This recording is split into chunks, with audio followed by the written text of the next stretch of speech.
So, we've got a great topic planned for you today. Welcome. I'm so glad that you are here. We're going to be talking about five common mistakes that I have seen on social media profiles for music schools, independent music teachers, or people who run music businesses. Part of my job, you may not know this, but part of my job as a coach is to help people with their online marketing efforts. And as such, you might imagine that I have spent a lot of time looking at music teacher profiles and helping them optimize things with their social media. And as such, I have found that most people who come to me for that type of help, there are common mistakes that we're falling into. I've audited hundreds of profiles, and I found that the majority of teachers have these little tiny things that we can tweak. And once we tweak those things, we start seeing better engagement, and their efforts are more well spent in terms of time and money and just effort. So if you're interested in making sure that your efforts on your social medias are paying off, I think you're going to be interested to find out what these 5 mistakes are. They're very easy to fix. And so we'll be going through those today, and I'll be offering up specific things that you can do in order to shift your practices and see better results. So if you are joining me live, be sure to say hello and let me know where you're tuning in from. And if you're watching on the replay, know that I like to come back and have a conversation with you. So chime on in and join the chat. It's going to be a fun time. So we're going to get to the goods in just a moment here. Let me make sure that all of the broadcasts are running smoothly. It looks like we're good. We're on all the places. Okay, fantastic. So thank you so much for being here.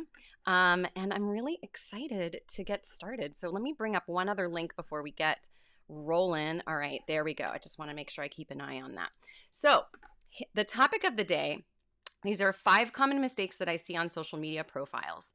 And they're little tiny mistakes. It's not like they're giant things, but if we don't build awareness around them, then these little mistakes add up over time, and what they do is they really decrease the organic reach that you have with your social posts, and they can also result in like lost customers because clients aren't sure how to contact you and things like that. So we'll get into all of those good things in a moment here.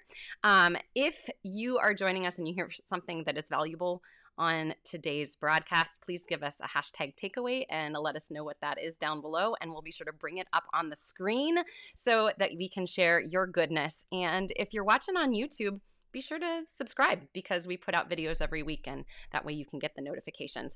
All right, we're gonna get rolling here in just a moment, but I should say, hey, if you're new, hi, welcome. My name is Sara Campbell. I am a business strategist, mindset, and marketing coach for music studio owners and online education experts just like you. And I go live here every Wednesday where we talk about those topics. And today we're digging into marketing and social media. So I hope that you're going to find this useful. All right, I see Bach and Roll Piano just joined us over on Instagram. Nice to see you. I see Pete's watching. And so is Laura. Ooh, Laura's at the beach. I'm so excited for you. Karen is at a lake community, and Susan's tuning in from Toledo, Ohio. Fantastic. Welcome, everybody. If you have a teacher friend who would benefit from joining in on this conversation, now is the time to invite them. So, let them know that this is going on, and we will be sure to welcome them. All right, so let's get started. But before we do, let's play a little music.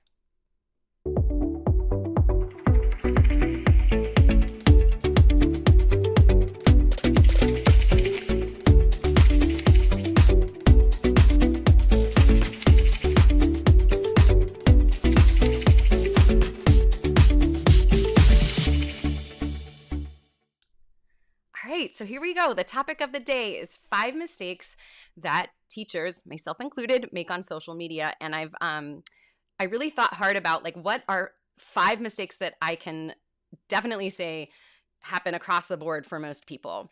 And there are actually more than 5, but we're going to focus in, I think, on the most important 5 today. And I'm going to give you tips about how you can build awareness around these. Some of them are like instant one-time fixes that you don't have to worry about ever until social medias change, which they do. And some of them are just going to help you shift your practices, your daily or weekly or monthly practices, so that you are spending your time more wisely. Okay, so let's get rolling. I do have the Savvy Sara bot set up over for YouTube and Facebook. For those who are on the Book of Face, if you drop the word mistake below, then the bot will reach out to you with the show notes from today and the links that I'm going to be talking about. If you are over watching on YouTube, if you look in the live chat, I've dropped a link that you can click, and you can also look in the description below where you can get that link. For our Instagrammers, if you put the word down below, the Savvy Sara bot will be able to reach out to you as well. Okay. Oh, I see Michelle is joining from New York City, and she is just back from Italy. Michelle, welcome back. I hope your trip was fabulous. Okay, let's get rolling here. So we're going to get into the topic. Did I do all the things? I think I did all the things. Mental checklist. Yes, we're ready to roll. So the first mistake that I see happening pretty consistently is this one. Bring it up onto the screen. Okay. I want you to think back to how social media worked like 5 years ago, maybe a little bit longer. It was really easy to get traction on your social media by sharing content that other people created. So let me give you an example of that. It might look like, okay, I saw this post over on another music teacher's page, and it looks really cool and it got a lot of traction on it. So I'm going to share that over to my studio's page. It could also look like taking a YouTube video and, copy pasting the URL and bringing it over to the Book of Face. Now, in years past, that worked really well. And actually, you were able to build like a pretty big following on your pages by sharing other people's content, because the way that it worked is that it would, it almost looked like it was your content. It wasn't your content, and people were aware of that. But they shifted the way this happens over the years, and some people were aware that that shift happened, and some people aren't. And so what I see quite often when I'm auditing somebody's social media profiles is that one of the biggest mistakes is that almost all of the content that they're putting on that page is shared content. Now, that used to work. Hey there, James, over on Instagram. Nice to see you. Okay, so the thing is, it doesn't work anymore. So if the vast majority of the content that you are putting on your socials, specifically Facebook, if the vast majority is shared content, like you're going to somebody's post and you're clicking the share button, or you are taking a link from a website or a YouTube video or something like that, and that's going to be your post, your organic reach is going to suffer. And just plain and simple, Facebook wants you to make original content. Same thing with Instagram. It used to be that people could, I should mention this because especially for those who are listening on Instagram, regramming used to be very popular, but they changed the rules this past year. And now you have to ask for permission to regram something. And if you don't have permission, you actually run the risk of getting in trouble. I'm sorry, I'm looking at the Instagrammers, guys. So my first suggestion is for you to think about the ratio of content that you're using and make sure that the vast majority of the pieces of content that you're putting up are original pieces of content. And we're going to get into that a little bit more. Does anybody else, like if you're watching, do you remember the days when like you could just share a post from somebody else's page, and on that shared post, you'd get like 100 likes? Do you guys remember that? I remember that. I have to say, I kind of miss the days, but that's not how it is anymore, right? Because they want to give credit to the people who are actually making that piece of content, and they don't want that credit to go to you. So if you have fallen into that mistake, raise your hand and repeat after me. I will create original content for my page at least 4/5 of the time. Did you say it? I hope you said it. Hey there. We have an Ireland School of Music joining us over there on Instagram. Nice to see you. Thank you, Stephanie. Stephanie said she loves the chair. I also love this chair. It is very comfortable. I very rarely get to sit in it, though, because my cats have claimed it. That's how it goes. Okay, so our second mistake, if you are vowing to avoid mistake number 1, let me know down below. Okay, our second mistake is this. bring it up. Here we go. Forgetting to write descriptions. Okay, so this can go for pretty much any social media. It can be, or search engines, I should say. So we're talking about Facebook, Instagram, YouTube, even Pinterest. If you're not writing a description for your post, you've missed an opportunity. So there's a couple of things that I want to mention here. One of the things is that if you are sharing a graphic or a photo, right, take the time to write a sentence or two and make sure that you tell people why you're sharing that, why it's important that you are posting this piece of content, right? Now, if you don't write descriptions, what you may find is that your organic reach naturally suffers. Now, on Facebook, that's because they do want you to write a description for that. Yeah. Same thing on Instagram. Not only do they want you to write a description, that they want you to include hashtags. So if you're not including hashtags in your Instagram posts, you're really missing out. And like best practice that I've been telling my clients as of late is between 5 and 11 hashtags, and you want to have a variety of hashtags that are going to help people find your content. So you're going to pick those hashtags based on, what your goal is and what the piece of content is. And you're going to try to bring in people who would be interested in that style of content.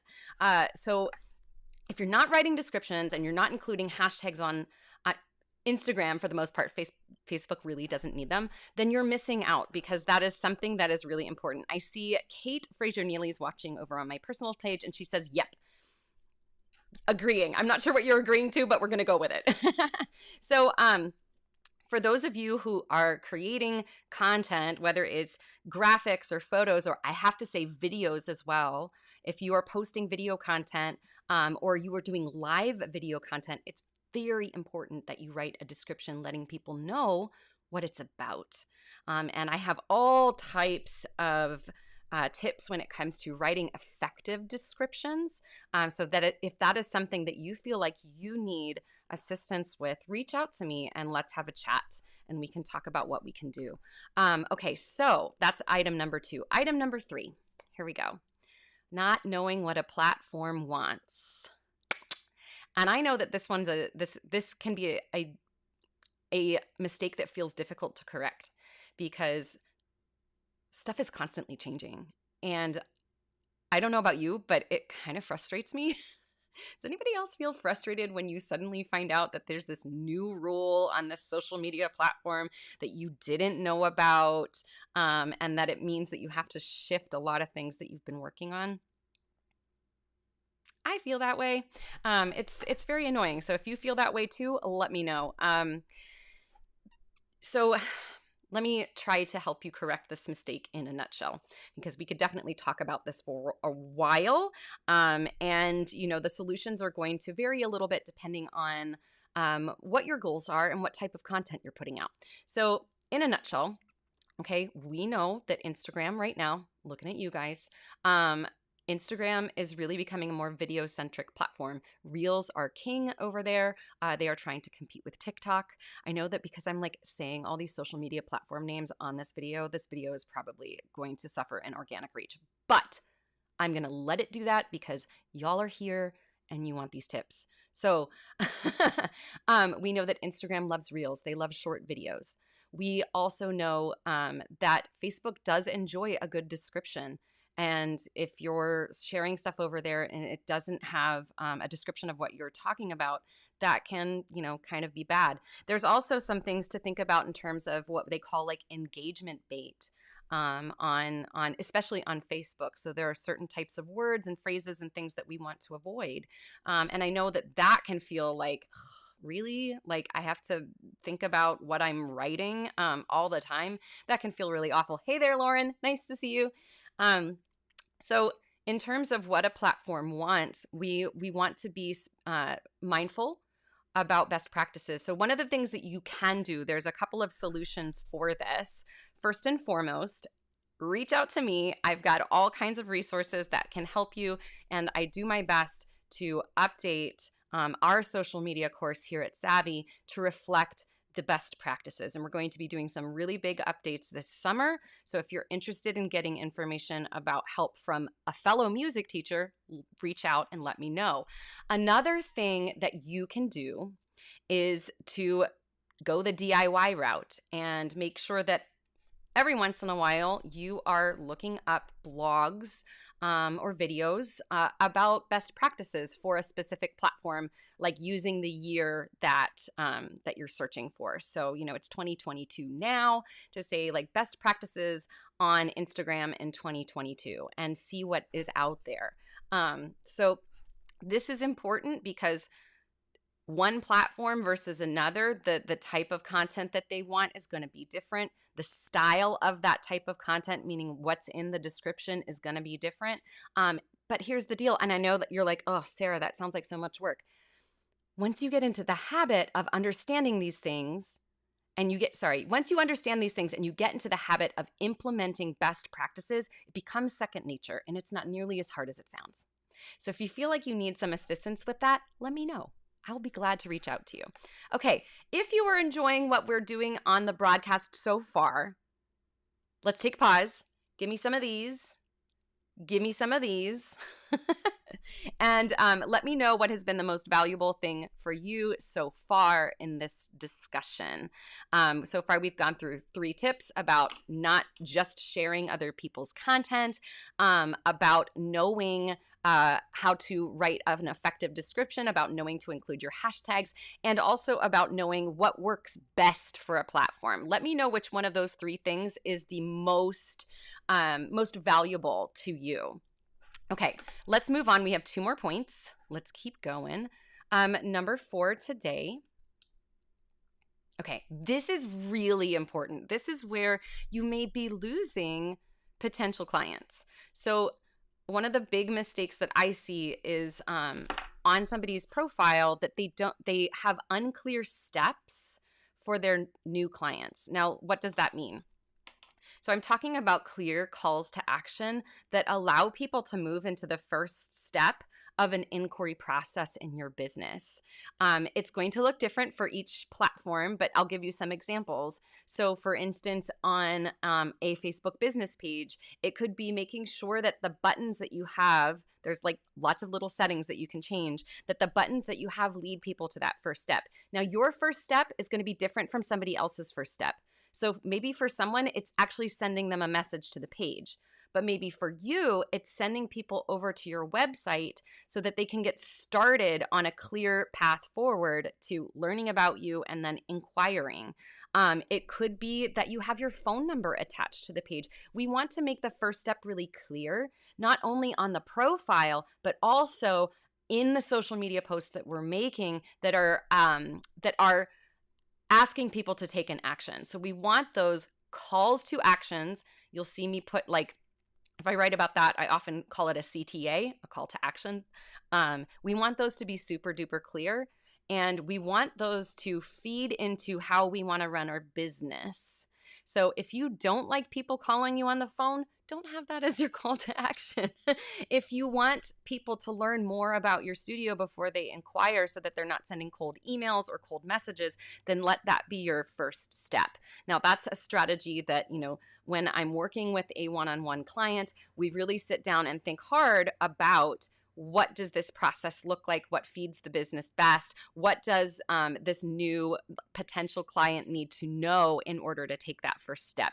So we get really into the nitty gritty of figuring out what is the best first step for your business and how do we make that clear for people. If there's anyone here who feels like they need one-on-one help with that, hit me up. I've got room for 1 person this summer. Oh, good. Yay. I see some great takeaways. So Laura says, her takeaway is that she's going to stay up to date on best practices. Laura, I think that's really wise. Fantastic. Here's another one. Susan says, I know I don't always write a description on Facebook posts. Okay, Susan, so that's a good first step for you to start thinking about, in the next month. Let's see if you can get more consistent with writing a description, even if it's 1 sentence. Those descriptions will make a difference. Fantastic. All right, we have one more step or one more mistake to go. Okay. oops, this looks kind of funny. We'll fix it. Okay, so this is one of the biggest mistakes, but it's also one of the ones that it's a fix it once and then you're done kind of thing. So I know that there are some coaches out there and programs that actually suggest that you only use personal profiles or personal accounts to run your business.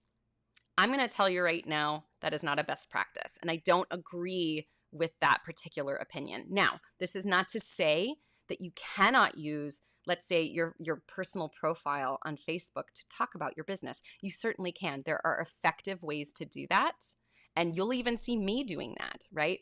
But it is not best practice to just run your business using personal accounts and personal profiles. One, because you're a business, right? And you deserve to be treated as a business. If you want people to treat you as a business owner, you need to treat yourself as a business owner first. So, easy way to fix this is to, if you haven't already, make sure that you have a business page on Facebook. Make sure that on Instagram, you have either shifted into a business profile or a creator profile.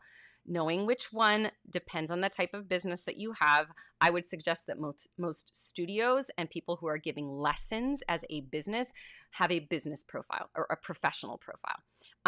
For those who are content creators, you may consider doing a creator profile. Both are similar in that they are going to give you access to having analytics.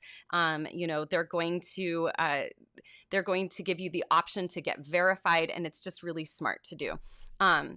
So it's pretty easy to correct that mistake. And if you are interested in how you can use what the difference is between using a business page and a personal profile and how you can do both of those things, let me know. I wrote a very detailed blog post about the differences between those two places and how you can use both for your business without alienating people on your personal profile. So if you're interested in learning more about that, hit me up and we'll make sure to get you the information there. Okay, so let's keep moving and grooving. I think we've gone through all of our points today. And we're going to do a rapid recap here, so get ready. But before we do that, I want to remind those who are watching, if you drop the word mistake down below, then you will be able to get a hold of all of the good stuff that we have set up with the Savvy Sara bot. So if you drop the word mistake, she'll reach out to you via DM and she'll get you all of the information from today. Those who were watching on YouTube, look in the description down below. You will see a link that you can click on in order to get that information. Now, let's do our recap. Y'all ready? Okay, so here, oh, I forgot something.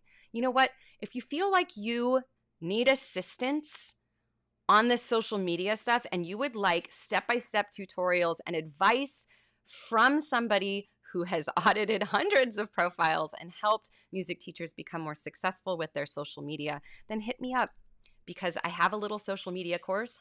Boom, boom. There it is right there.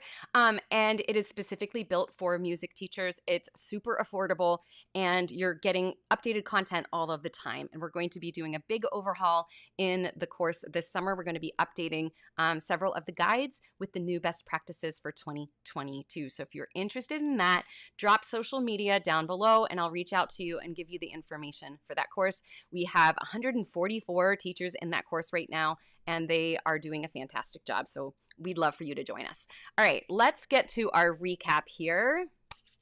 Okay, let's see. Here we go. You spend a lot of time creating posts, and I want the time and effort that you spend to be well spent. So over the years, I have audited hundreds of music teacher profiles and accounts, and I have found that there are a lot of common mistakes that happen. And the good news is this, they're really easy to fix. So here are those 5 common mistakes. Here we go. Mistake number 1 is only sharing other people's content. If you don't have any original content that you're putting out on your socials, especially on Facebook, you're going to notice that your organic reach is really low. So what I encourage you to do is to think of a balance here, that if you have like 5 parts, that only one of those 5 parts is going to be shared content. And by shared content, I mean when you go to somebody's page and you click on the word share, and you're sharing it over to your business page. And another thing to think about is using links that are off-site for Facebook. Be careful about that. That organic traction is going to... So best practice is to create original content. And there's other things that I can teach you about the links, but if you want to know about that, hit me up via DM. All right. The second thing that you want to consider is forgetting to write descriptions. So you share a video or a graphic and you've forgotten to write a description, your organic reach is going to suffer. So take a moment, even if you're only writing 1 or 2 sentences, and write that description. And for those who are writing Instagram posts, make sure that in that description, you are including hashtags as well. I tend to suggest between 5 and 11 hashtags, and you're going to want a variety of hashtags so that you can find people who would be interested in that specific piece of content. Mistake number 3 is not knowing what a platform wants.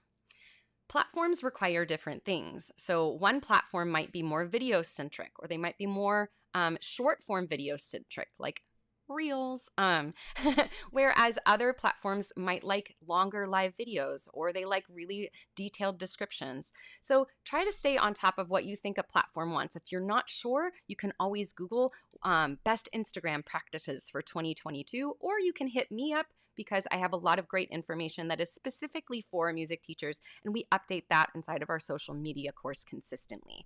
Number 4 is that you haven't made it clear for your potential clients what that first step is to get in contact with you. So this deals primarily with how you set up your profile, whether it's on a Facebook business page or it's on your Instagram business account, making sure that it's easy for people to get to that first inquiry step so that they can start learning about you, and that it's clear what that first thing is they need to do in order to book with you. So it's a good idea to check out your page or your profile and look at it from a fresh perspective and ask yourself, if I were new here, would I know what to do? All right, number 5 is only using personal profiles or accounts. I know that some programs and coaches out there tell you to do that. I'm here to say, no, don't do that, because you're missing out on so many things that can help your business. So if you don't already have a business page on Facebook, it's time to create one. If you don't have a professional business or creator account on Instagram, it's time to switch your profile into that account. If you need help knowing how to do that, reach out. I can hook you up. So use a professional account, because here's the deal. If you want people to treat you like a professional business owner, you need to treat yourself like a professional business owner first. All right, that's all of our tips. Thank you so much for watching. All right, we're going to wrap it up, everybody. Okay, thank you so much for being here. If you enjoyed this video, you can drop the word mistake down below, and I will make sure to get you the content from today. If you want to show us some extra love, let a teacher friend know about this video. Share it to one of your music teacher groups, or if you have a music teacher community that you're a part of, let them know that this is here for them and it's free. So we'll be back next Wednesday for all of the things. Thank you so much for joining us. And thank you for that beautiful endorsement, Laura. She says, take the social media course. It's great. So if you want to learn more about that, let me know.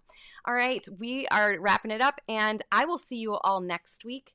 In the meantime, stay savvy and stay you, because you are an amazing teacher, and there is no one in the world who's quite like you. And I think that you are pretty dang awesome.